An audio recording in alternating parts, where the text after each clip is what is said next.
Buen día, compañeros, espero estén bien. Bueno, nosotros somos el equipo número 6. Nosotros les vamos a presentar lo que es el caso clínico número 6 de tiroides.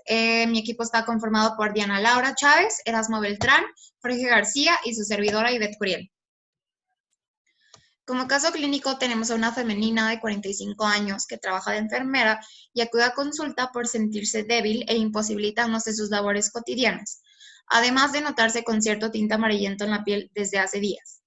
También presentó estreñimiento desde hace 2 meses, aumento de peso de 5 kilogramos, pero poco apetito. Refiere además alteraciones menstruales con sangrado intermenstrual en el último mes.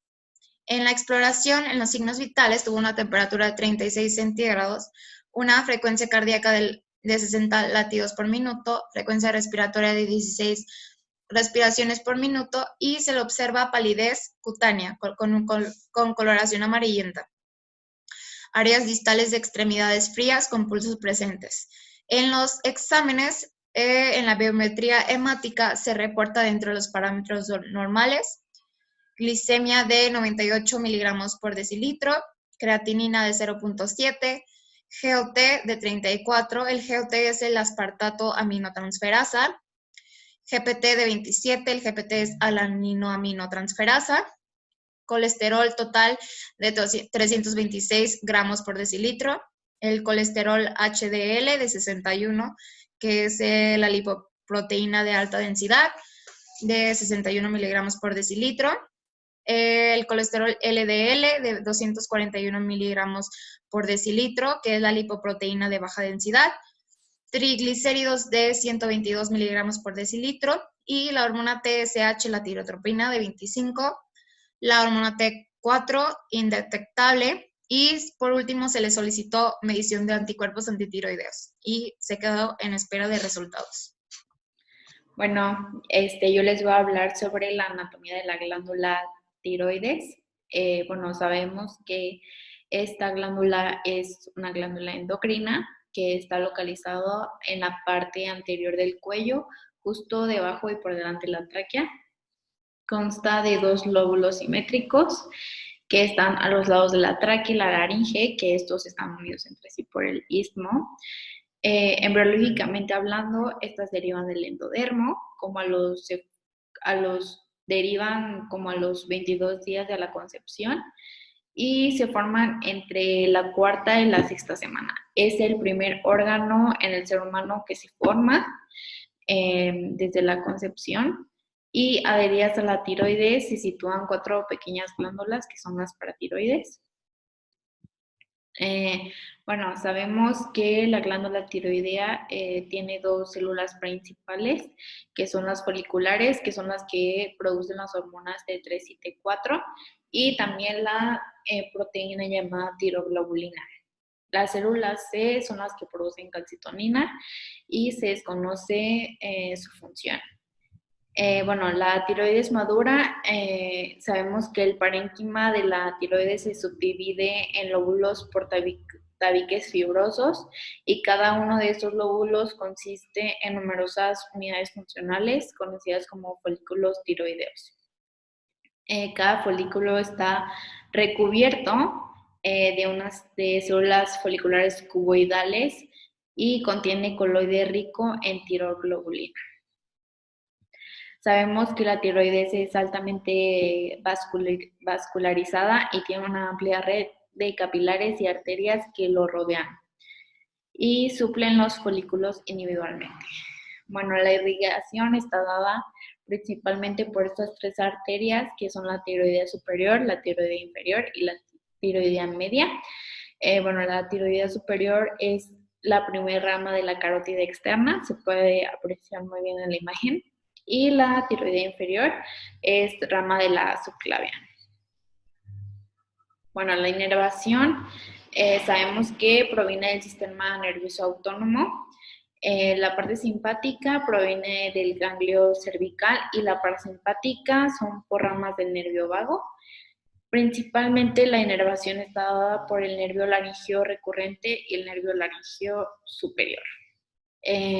Bueno, un dato curioso es que cuando por su localización del nervio puede ser lesionado en las cirugías tiroideas? Yo les hablaré de la fisiología. La formación de hormonas tiroideas consiste en el transporte de los ioduros desde la sangre hasta las células y folículos tiroideos. Ocurre por un proceso de transporte activo secundario, donde la energía es proporcionada por el transporte de sodio hacia el exterior de la célula mediante la ATPasa de sodio y potasio. Este mecanismo es capaz de producir concentraciones intracelulares de yodo que son de 20 a 40 veces mayores que la concentración plasmática. El transporte de yodo al interior de las células se produce en contra de gradiente electroquímico y tiene lugar gracias a una proteína transmembrana localizada en la membrana vasolateral de las células foliculares tiroideas, denominada sin portador sodio-yodo, o por sus siglas NIS. El principal regulador de la actividad del NIS es la hormona estimuladora del tiroides. Otros iones tales como el perclorato y el pernectato son también transportados al interior de la glándula tiroides por el mismo mecanismo, actuando así como inhibidores competitivos del transporte de yodo. La tiroglobulina es una glucoproteína que encuentra mayoritariamente en el lumen de los folículos tiroideos. El retículo endoplasmático y el aparato de Golgi son los encargados de sintetizar y glucosilar la tiroglobulina y secretarla hacia los folículos. Las moléculas de tiroglobulina glicosiladas se empaquetan en vesículas exocitóxicas, saliendo así del aparato de Golgi al citoplasma celular. Estas vesículas se funden en la membrana apical que bordea el lumen folicular, así liberando su contenido al mismo tiempo. Tanto la síntesis de tiroglobulina como su exocitosis al lumen están bajo el control de la TSH. La tiroglobulina contiene unos 110 a 120 residuos de aminoácido tirosina, que es el sustrato principal que se combina con el yodo en un proceso denominado organificación de la tiroglobulina para dar lugar a las hormonas tiroideas. Para que los iones de yoduro se puedan unir a la tirosina han de pasar por una forma oxidada del yodo. Este proceso de oxidación tiene lugar gracias a la enzima peroxidasa y superóxido de hidrógeno acompañante necesario para la reacción. Esta enzima se encuentra en la membrana apical de la célula tiroidea, proporcionando así al yodo oxidado justo en el lugar donde la molécula de tiroglobulina abandona el aparato de Golgi. Esta peroxidasa cataliza la iodación de aproximadamente el 10% de residuos de tirosina y a la tiroglobulina. En el proceso de síntesis hormonal, el primer producto es el monoyodo tirosina o MIT. Esta se une con un yodo en posición 5 para formar diyodo tirosina o DIT. Las moléculas de DIT y MIT se unen entre sí mediante un proceso denominado reacción de acoplamiento. El principal producto de la reacción de acoplamiento es la molécula de tiroxina o T4, que resulta de la unión de dos moléculas de DIT y que aún forma parte de la molécula de tiroglobulina. En otras ocasiones, DIT se une a MIT para formar triyodotironina. En condiciones normales, una molécula de tiroglobulina contiene unas 6 moléculas de MIT, 4 de DIT, 2 de T4 y 0.2 de T3. Si la concentración de yoduro es más baja, no se alcanza el grado de iodación de la tiroglobulina necesaria para la formación de T4, ya que se forman menos residuos de DIT que de MIT. En este caso se favorece la formación de T3, con lo que se forma una molécula más activa biológicamente. Este proceso se conoce como síntesis preferente de T3 y facilita la adaptación a situaciones de ingesta de yodo insuficientes. La fisiopatología. Principalmente vamos a hablar de la tiroiditis Hashimoto. En esta tiroiditis existe una infiltración linfocítica marcada de la glándula tiroides con formación de centros germinales. También tiene atrofia de folículos tiroideos acompañados de metaplasia oxifilia, ausencia de coloide y fibrosis leve o moderada. La siguiente es la tiroiditis atrófica. En esta tiroiditis la fibrosis es mucho más extensa, la infiltración linfocítica es menor pronunciada y los folículos tiroideos casi están completos. En esta tiroiditis se puede decir que representa el estado final de la tiroiditis de Hashimoto en vez de un trastorno distinto. Las siguientes son los factores de riesgo genético. Aquí está mejor documentada para esta clase de hipotiroidismo en sujetos caucásicos. Son los polimorfismos del antígeno leucocito humano DR, de manera particular antígeno leucocítico humano DR3, DR4 y R5. También existe una relación débil entre los polimorfismos del CTLA4, un gen regulador de linfocitos T, y el hipotiroidismo autoinmunitario. El siguiente es el linfocito tiroideo del hipotiroidismo. El infiltrado linfocito tiroideo del hipotiroidismo autoinmunitario está compuesto por linfocitos T, CD4 y CD8, activados por el linfocito B. Esto se cree que la destrucción de las células tiroideas es mediante sobre los linfocitos TCD8, que destruye a sus blancos por medio de las perforinas que causan necrosis celular o a través de la enzima B. También la producción de citocinas por linfocitos T locales, como pueden volver a las células tiroideas más susceptibles a la apoptosis mediata por receptores de muerte, como FAS. Estas citocinas trastornan directamente a la función de las células tiroideas e inducen la expresión de otras moléculas proinflamatorias por las propias células tiroideas, como citocinas, las moléculas de antígeno leucocítico humano clase 1 y 2, interleucina 1, las moléculas de adherencia, CD40 y óxido nítrico. La siguiente que vamos a ver son los anticuerpos contra TPO.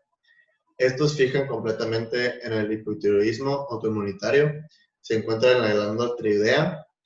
El paso transplacentario del anticuerpo contra TG o TPO parece efecto sobre la glándula tiroidea del feto, lo que indica que es necesaria una lesión mediada del linfocito T para iniciar la lesión autoinmunitaria de la glándula. Bueno, ahora pasando a lo que corresponde a la pregunta número 4, la cual nos dice que con respecto a la medición de anticuerpos antitiroideos, en caso de que fueran positivos, nos indicaría esto. Bueno, primeramente, cabe decir que en ocasiones el sistema inmunológico va a crear anticuerpos que van a atacar a las células, a los tejidos y a los órganos propios del cuerpo. Esto se le va a conocer como una respuesta autoinmunitaria. Entonces, cuando los anticuerpos antitiroideos atacan a las células tiroideas sanas, se va a producir un trastorno autoinmunitario de la tiroides. Entonces, en este caso, al ser positivos va a significar que sí hay presencia de anticuerpos TPO, que son los antitiroperoxidasa, y esto va a significar que hay un trastorno autoinmunitario de la tiroides, como puede ser la enfermedad de Hashimoto. Y bueno, aquí lo que van a hacer los anticuerpos es que van a atacar a la glándula tiroides, provocando inflamación y la deficiencia en la función de la tiroides. Y bueno, en la mayoría de las personas con la enfermedad de Hashimoto, pues tienen niveles altos de este tipo de anticuerpo o de algún otro como lo es el de los anticuerpos antitiroglobulina.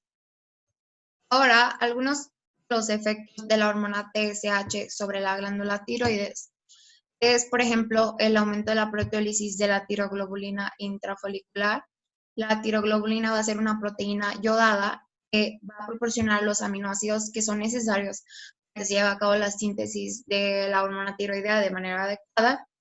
De igual manera, va a aumentar la liberación de la hormona tiroidea hacia la sangre circulante y va a disminuir la sustancia folicular misma.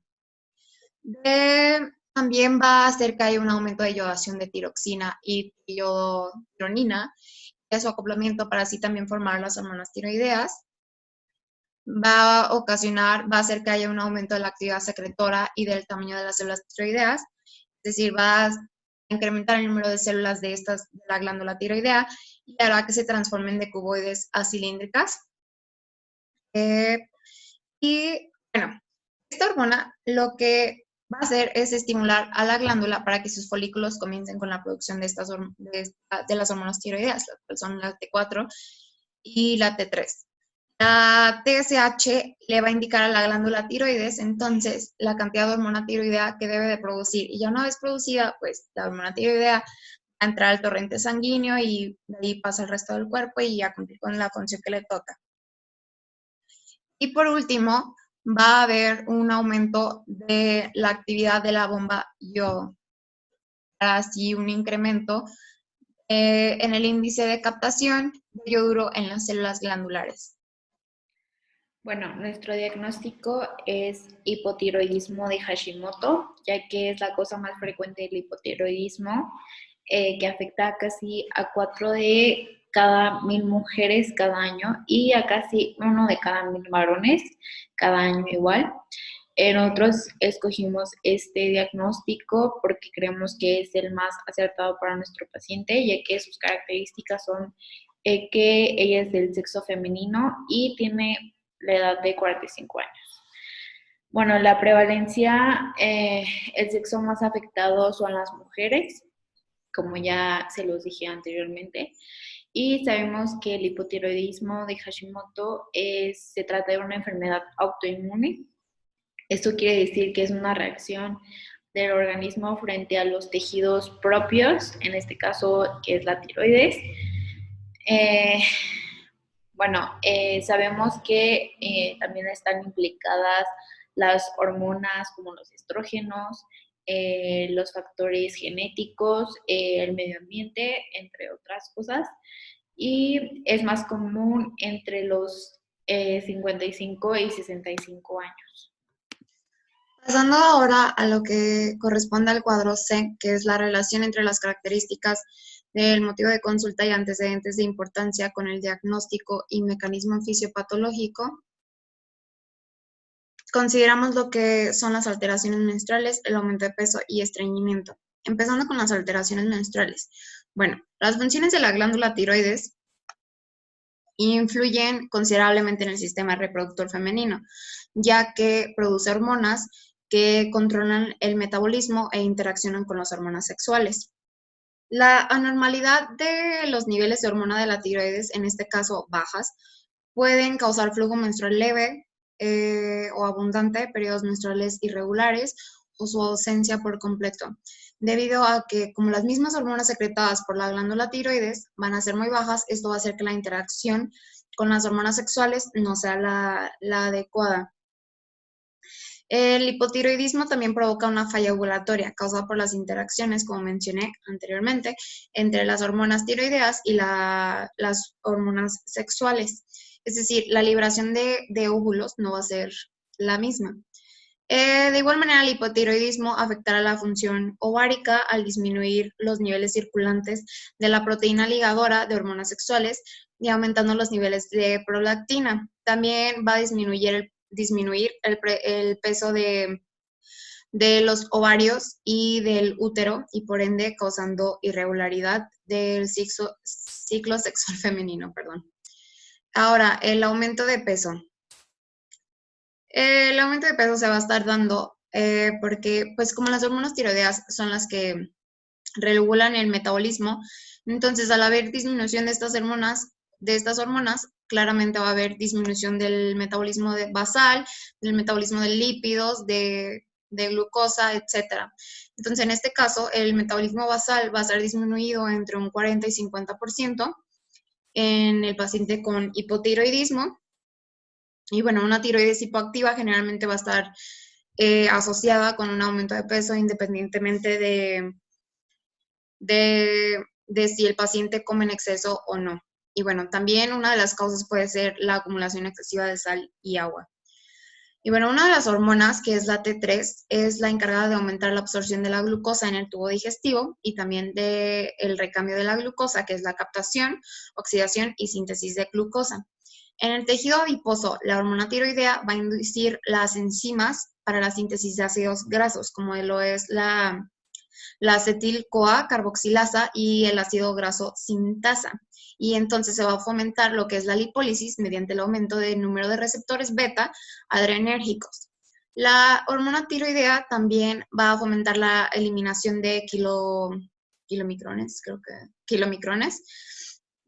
y por tanto aumentará el recambio de los lípidos, es decir, se van a liberar ácidos grasos libres desde el tejido adiposo y se van a estar oxidando.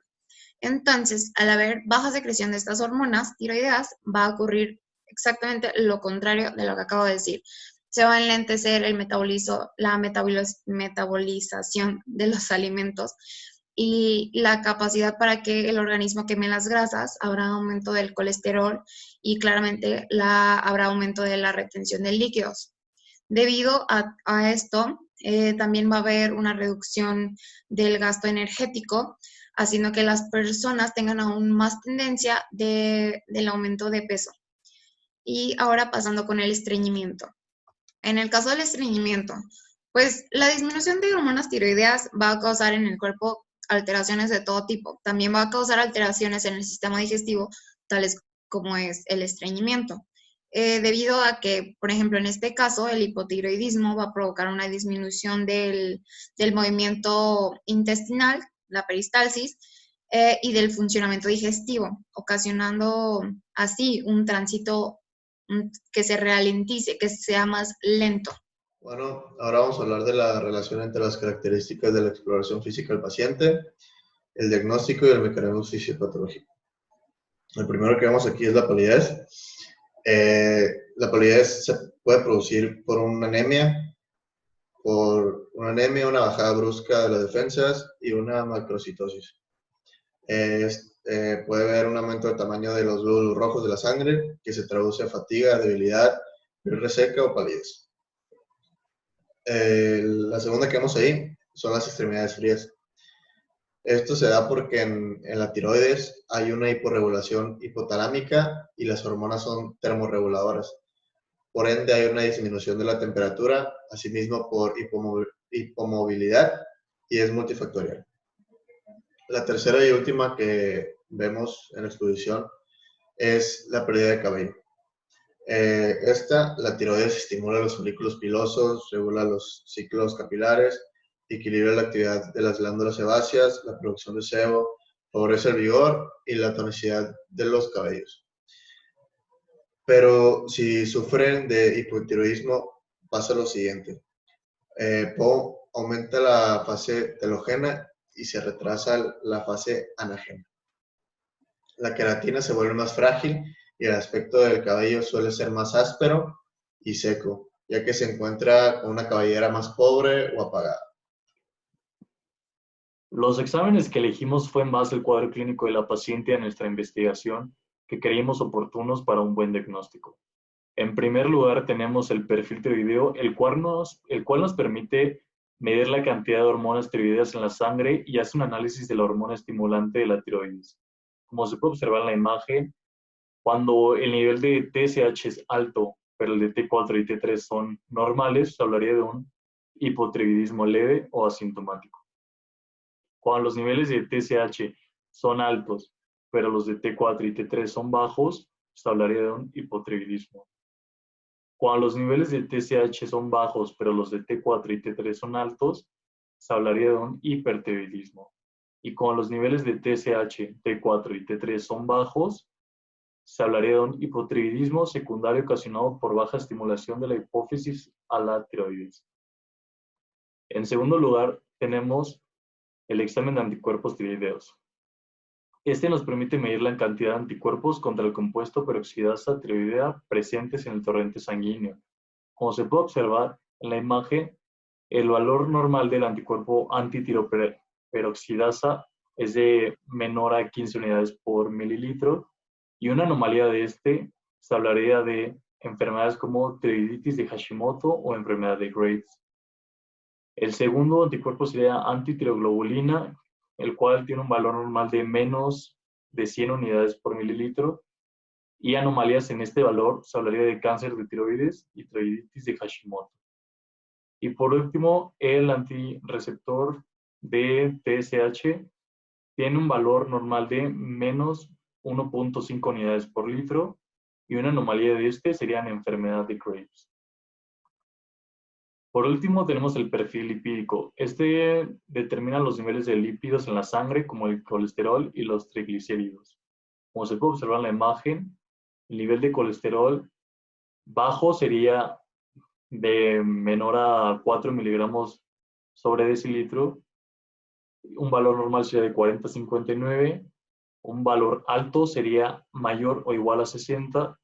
Y en los triglicéridos se hablaría de un valor normal de menor a 150 miligramos por decilitro. Un valor alto limítrofe sería de 150 a 199. Un valor elevado sería de 200 a 499 y un valor muy elevado sería de 500 o mayor.